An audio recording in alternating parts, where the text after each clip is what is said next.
સુરતના પાલ વિસ્તારમાં આવેલા નિશાળ આર્કેડ પાસેના મેદાનમાં આગામી દિવસોમાં એક ભવ્ય ધાર્મિક અને સાંસ્કૃતિક મહોત્સવનું આયોજન કરવામાં આવ્યું હતું। આ મહોત્સવના આયોજકો સમિતિના સભ્ય ડોક્ટર સંજયભાઈ શાહે મીડિયા સાથેની વાતચીતમાં કાર્યક્રમની વિસ્તૃત માહિતી આપી હતી। 95 વર્ષીય આચાર્ય ભગવંત ફૂલચંદ્ર સુરીશ્વરજી મહારાજ સાહેબ દ્વારા છેલ્લા 13 વર્ષની મહેનત બાદ નિશ્ચિત સૂત્ર ગ્રંથ પર વિવેચન તૈયાર કરવામાં આવ્યું હતું। 2400 વર્ષના ઇતિહાસમાં પ્રથમ વખત 1,08,000 શ્લોક પ્રમાણ આ ગ્રંથનું સંશોધન થયું છે। સાધુ સાધ્વીઓ જે માટે અત્યંત ઉપયોગી નીવડશે। સુરતમાં પ્રથમ વખત 17 ફૂટની શંખેશ્વર પાર્શ્વનાથ ભગવાનની મૂર્તિ પર 40 ફૂટના પડદા પર 3D મેપિંગ શો યોજાશે। દરરોજ રાત્રે આના 2 શો બતાવવામાં આવશે અને આદિનાથ પરમાત્મા દ્વારા સ્થાપિત અષ્ટપદ તીર્થ અંગેની માહિતી આપતી 360 ડિગ્રી LED આર્ટ ગેલેરી તૈયાર કરવામાં આવી છે। આ ઉપરાંત બાળકોમાં જૈન ધર્મના સંસ્કારોનું સિંચન થાય તે માટે ખાસ આર્ટ ગેલેરી પણ બનાવવામાં આવી છે। શંખેશ્વર ખાતે બિરાજમાન પાર્શ્વનાથ ભગવાનના દેરાસર જેવી જ આબેહૂબ રચના ફાઇબર અને થર્મોકોલ દ્વારા અહીં કરવામાં આવી છે, જેથી શ્રદ્ધાળુઓ અહીં દર્શન પૂજનનો લાભ લઈ શકે છે। 5 દિવસીય મહોત્સવનું આયોજન કરવામાં આવ્યું છે। નિશાળ આર્કેડ પાલ સુરત આયોજક મંદિર રોજિંદા અંદાજે 50,000 લોકો આ મહોત્સવની મુલાકાતે લેશે। આ મહોત્સવ દ્વારા જૈન અને જૈનેતર તમામ લોકો ભારતીય સંસ્કૃતિ અને સદાચારના મૂલ્યોથી માહિતગાર થાય તેવો ઉમદા હેતુ રાખવામાં આવ્યો છે। આયોજિત સમિતિ દ્વારા તમામ નગરજનોને આ મહોત્સવમાં પધારવા ભાવભીની આમંત્રણ પાઠવવામાં આવ્યું છે। ડોક્ટર સંજયભાઈ શાહ, જે જગ્યા ઉપર આપણે ઊભા છે એ નિશ્ચિત સૂત્ર ગ્રંથ ઉપર જે પ્રસંગ સુરતના આંગણે થઈ રહ્યો છે એના આયોજક સમિતિ વતી હું આપ સૌની વચ્ચે ઉપસ્થિત છું। આચાર્ય ભગવંત ફૂલચંદ્ર સુરીશ્વરજી મહારાજ સાહેબ દ્વારા, જેમની ઉંમર 95 વર્ષ છે, છેલ્લા 13 વર્ષથી એક ગ્રંથ ઉપર એ રચના કરી રહ્યા છે। લગભગ 2400 વર્ષના ઇતિહાસમાં આ પહેલી વખત થયું છે કે 1,08,000 શ્લોક પ્રમાણ આ ગ્રંથ ઉપર વિવેચન કરી અને ભારતભરના તમામ સાધુ સાધ્વીજી ભગવંતોને આ ઉપયોગી થાય એવા ગ્રંથ ઉપર એમણે સંશોધન કર્યું છે।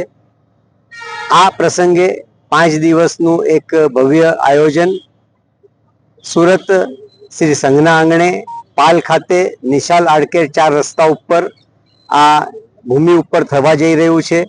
આપ જે નિહાળી રહ્યા છો પાછળના ભાગની અંદર અહીંયા આગળ પ્રવચન મંડપ છે, જ્યાં આગળ 5 દિવસના અલગ અલગ કાર્યક્રમો યોજવામાં આવશે। એની બાજુમાં એક સુંદર આર્ટ ગેલેરીનું આયોજન કરવામાં આવ્યું છે। સુરત શહેરની અંદર પ્રથમવાર આ 2 ડોમની વચ્ચે 15 ફૂટની હાઈટ ઉપર 17 ફૂટના શંખેશ્વર પાર્શ્વનાથ ભગવાનની એક દર્શનીય મૂર્તિ ઊભી કરવામાં આવશે।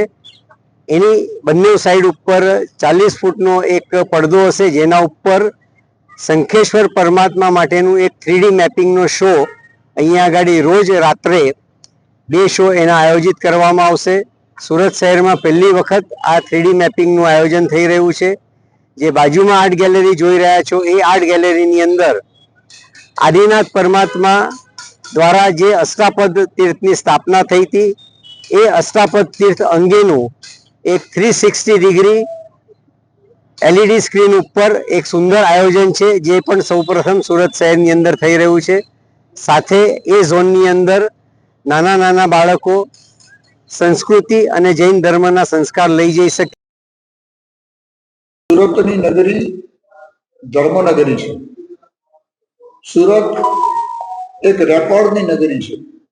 સુરતમાં એટલા બધા રેકોર્ડો સર્જાઈ રહ્યા છે કે જે રેકોર્ડોની કદાચ અત્યારે નોંધ લેવામાં આવે તો કદાચ સુરત ભારતની અંદર નંબર 1 તરીકે ઉભરી આવે।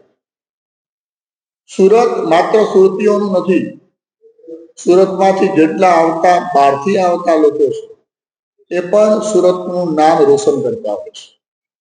આ સુરતની એક જબરજસ્ત કોટીની પ્રસિદ્ધિ છે। સુરત સંતો, મહંતો, ત્યાગીઓ, તપસ્વીઓ, ધર્માત્માઓ જેની આ પવિત્ર ભૂમિ છે અને આ પવિત્ર ભૂમિ ઉપર ધર્મગુરુઓનું પણ વારંવાર આગમન થતું હોય છે।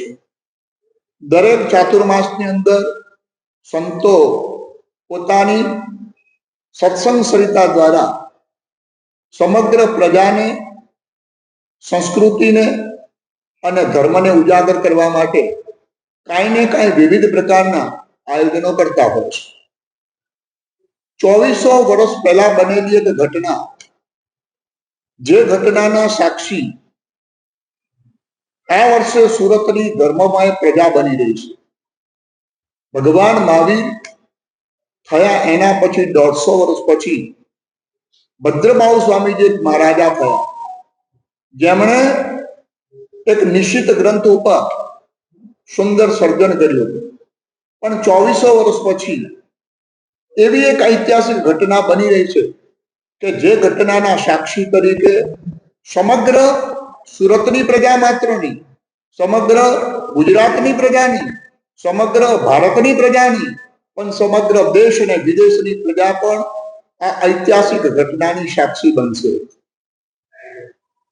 95 વર્ષની વયોવૃદ્ધ ઉંમર સિદ્ધાંત મહોદયજી સૂરી પ્રેમના ચરમ શિષ્ય રત્ન વૈરાગ્ય વારિધી આચાર્ય કુલચંદ્ર સુરી મહારાજ, જેમની અત્યારે ઉંમર 95 વર્ષની છે.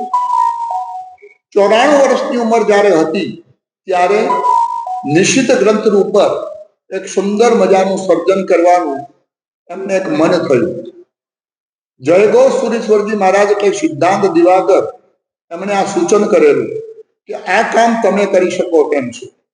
આ કામ કોઈ સામાન્ય બાળકનું કામ નથી. અને એમાં 95 વર્ષની બુઝુર્ગ ભાઈ આવું એક કામ કરવું એક જટિલ સમસ્યા જેવું હતું, પણ છતાં પૂજ્યોની વડીલની કૃપાથી એક સરસ મજાનું કાર્ય, જેમણે 1,08,000 શ્લોક પ્રમાણ સરસ મજાના ગ્રંથની ઉપર વિવેચન કર્યું છે. જે ગ્રંથની પાછળ 4.5 વર્ષ પોતાના લોહીના પાણી કર્યા છે. અને એ લોહીના પાણી કર્યા પછી એક જૈન શાસને અદ્ભુત કોટીનું ઘરેણું એ પોતે સમાજની સામે ધરી રહ્યા છે. તો આ એક અદ્ભુત કાર્યક્રમ જ્યારે 1 ફેબ્રુઆરીએ આ ગ્રંથનું વિમોચન થઈ રહ્યું છે, એના પહેલા 5 દિવસનો એક સરસ મજાનો કાર્યક્રમ યોજાશે. અને વારંવાર આ યોજાતા કાર્યક્રમોની અંદર એવા વિવિધ પ્રકારના કાર્યક્રમો છે, ન ભૂતો ન ભવિષ્યથી જેવા. અત્યાર સુધી કદાચ સુરતની આ જનતાએ આવા કાર્યક્રમો ન નિહાળ્યા હોય એવા સુંદર મજાના આ કાર્યક્રમો યોજાવામાં આવી રહ્યા છે. પાલની અંદર આ પાલનું અને સુરતનું પણ એક જબરદસ્ત કોટીનું સદભાગ્ય છે. અને આ ધર્મનગરીનું પણ એક સૌભાગ્ય છે કે જે સમગ્ર ગુજરાતની પ્રજા માત્ર નહીં, પરંતુ ભારતની પ્રજા અને દેશ વિદેશની પ્રજા પણ આને કદાચ સલામ કરશે એવું સરસ મજાનું આ આયોજન સુરતની ધરતી ઉપર થઈ રહ્યું છે. આનંદો આનંદો આનંદો એટલા માટે કે આ એક ઐતિહાસિક ઘટના છે અને આ ઐતિહાસિક ક્ષણની સૌ કોઈ રાહ જોઈ રહ્યા છે. આપણે બધા સમગ્ર સુરતની જનતા માત્ર નહીં, પણ ભારતની પ્રજા પણ આની અંદર જોડાય એવા મંગળમય આશીર્વાદ. Reporter Arvind Rathod, Janadesh news, Surat.